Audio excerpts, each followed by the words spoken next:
Yes, students, we have done the Mountbatten plan and acceptance we were doing.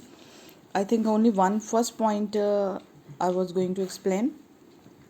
See, the Mountbatten plan was accepted by both the communities.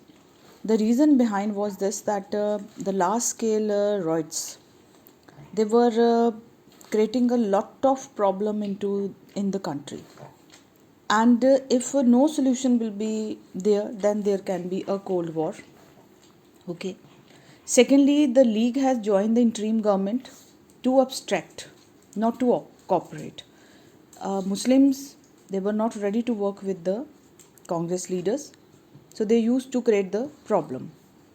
And the only alternate to partition was a federation with a weak center. If a partition will not be done, then no doubt, if there will be a single country, but a weak center or weak administration, weak authority, that is not better. Secondly, that was during that time, Britishers themselves they were ready to give the freedom to the Indians. So they want to take the freedom as soon as possible from the Britishers because they never know that at what time their mind will change. Then later, some of the leaders they thought that if any kind of delay will be done, it can lead to the civil war, and moreover, separate electorates and other things. That slowly, if it will be given to the Muslims, the other communities will also ask for it. Therefore, these are some of the reason that why the Mountbatten plan was accepted by the both Congress as well as the League. Now, the Indian Independent Act 1947. After the Mountbatten Plan was accepted, the British Prime Minister introduced the Indian Independence Bill in the House of Commons, and it was passed on July 1, 1947. And again, some provisions of this two new dominations mean India and Pakistan. Then partition, I've already there we have done Bengal and Punjab, related to Bengal and Punjab, Sindh, Sialt, northwest frontier provinces. So regarding their what they want, they can tell. Then governor general of each dominance, both the countries they will have the governor generals, and they will be working there. Constituent assembly to serve as a central legislature.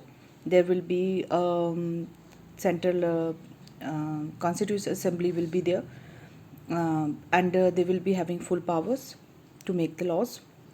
Then end of the jurisdiction, the legislative authority of the British Parliament would cease, will be over.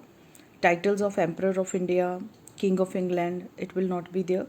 New constitution, till the new constitution is not framed, each the domination and all provinces were to be governed in accordance to the with the Act 1957. Then the Governor General was given the power to modify or adopt the Government of Indian Act. The right of the king to veto law was given up. Princely states, they were asked to become the part of, they were given the freedom that if they want to become the part of India or they want to become the part of Pakistan. Treaties and agreement, all the treaties and agreements with the Britishers will be no more. If they want, they can carry on. Division of the army will be done. Assets will be done properly. Bringing the act into operation, the Governor General was vested with the necessary powers to bring this act into action. Then Office of Secretary of State and interest of existing officers.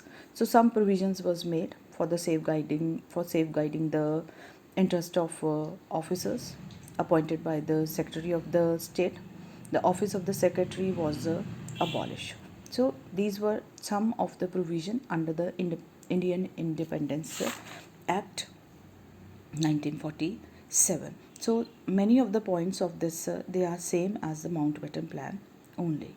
Now students, from this chapter only these 2-3 topics are there in your syllabus. So go through it. Your history is completed. Okay. Now we are left with the 3 chapters of civics only. That also within in 1 or 2 videos we will be able to finish. Then revision will be there. Thank you.